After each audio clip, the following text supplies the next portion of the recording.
رسول الله صلی اللہ علیہ وسلم ارشاد کی الفاتحة شفاء من کل داء، فاتحہ علاج دا ہر بیماری دے، داتی بیماری با نی کہ داغی علاج بسورہ فاتحہ نی. حدیث کے راضی بخاری شریف حدیث دے اصحابان تلل دا سے یو بانڈا وا اغی تخی پڑاو راغے اوبوینو التے دمکولا پڑاویو لگو اوبو مبیرال شپو آغی پا مزل کو داغا کورونو نا یو سو کسان رالل مینت کو وی سوکشتے دے نا از من مشر چکم دے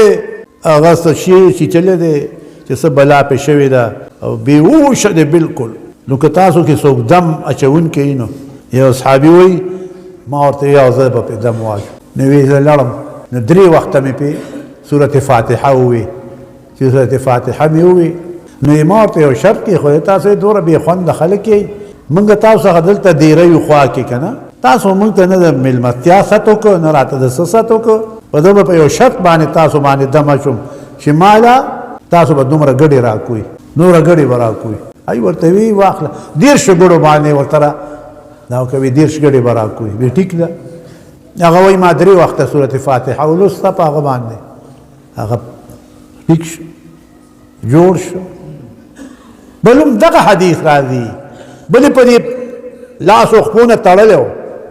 په بل کور کې هغه لیونی و هغې ورته وي راشه ده باندې دم واچو نو لړ په هغه باندې هم درېدلې سورت فاتحه وله هغه نه یې پړي پرانیستل او پرېښودو. ورونو تاسو نه خبر سورت فاتحه وایي اوس قسمه قسم مرضونه آفتونه تکلیفونه را روان دي الله به موږ تاسو بچ ساتي. نو دا سورت فاتحه ځان سره وایي د ورځې 140 ځلې وایي سوره 140 ځله دې ټولو امیانو ته مې اجازت دی د امیان اجزان ډېر ښه خلک دی ځکه دی د دین خدمت کوي دی د طالبانو خدمت کوي دی زمونږ خدمت کوي دی جماعتونه دی جوړوي مدرسې دی جوړوي زمونږ د خدمت دی کوي نو زه هم چې د زړه نه دی له کوم شی ورکوم نو ما څخه دا یو دا زه خپله لولم هره ورځ ما نه ابتدا کړی او تاسو ته وایم په ځان یې چوپ کوئ په مریض یې چوپ کوئ الله تعالی به یې لرکوي دومره پورې دا کینسر مینسر ورته نه ټینګېږي ښه خو یقین غواړي او بل چې ته هسې لولې د جهنم 7 دروازې دي څو دروازې د جهنم 7 لها 7 ابواب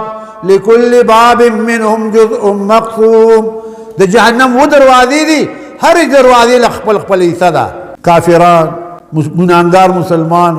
منافقان یهود نصوارا مجوس آتش پرست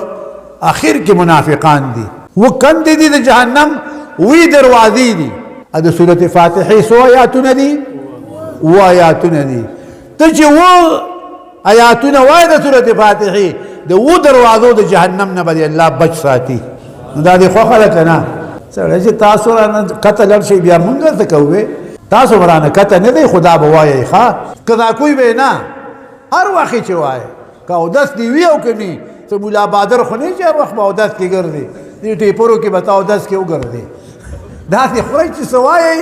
خو وایئ به پوره کوئ به ښه 140 ځلې برابر وي بس زما تاسو ته اجازت دی په مریض باندې شف کوئ په وړوکي باندې لوی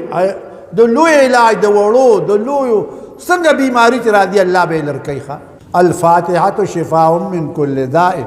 سورہ فاتحه شفا ده علاج ده د هر بیماری چې کومې بیماری نوې را روانه ده که نه د هغې علاج دی. الله دې موږ تاسو له توفیق راکړي. دا مې نن تاسو ته وګورئ ښه هلته خلک راځي نو هلته ورکوم ولې اجازې ما یره زه راغلی یم دا موسیٰ دا نوم را باندې ښه ولګېده دا موسیٰ دا نوم را باندې ښه ولګېده ځکه موسیٰ یو ډی خان کې ده که نه ډی خان کې یو موسیٰ ده نه کې ډېر لوی خلک پراته دي زمونږ د نقشبندي پکې 15 سلسلې نه مخکې یو دوست محمد قنداری رحمت الله علیه پکې پروت دی زه تللی یم ورته نو دا کلی را باندې دا نوم خو لګې او دا خلک یې مخه دي ښه دا خلک یې مخه دي نو ما یې دی له څه شی ورکه نو ما درته درړه نه داسې یو شی درکړو چې انشاءالله ستا به دنیا کې هم او آخرت کې هم په صحت کې هم په مرض کې هم په سفر کې په حضور کې په فقر کې په غنا کې لوی لا وړو لا نر او ښځو لا ټولو له مفید شی مې درکړه چې سورې فاتحه ځان سره یو څلوېښت ځله وایي وایي به که نه